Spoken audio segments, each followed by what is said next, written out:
kisah tentang jangan engkau menyakitinya. Semoga Allah mematikanmu. Khas untuk para isteri.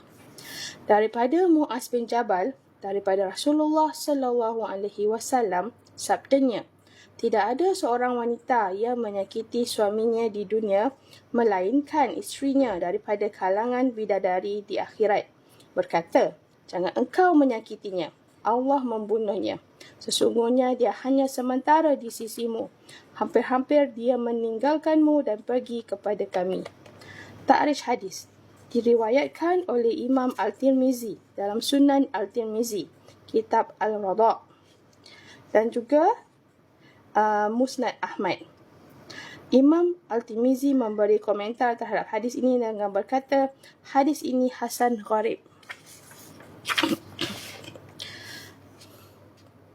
Intipati dan pengajaran kisah. Allah memperlihatkan kepada isteri-isteri dalam kalangan bidadari mengenai bakal suami-suami mereka di dunia.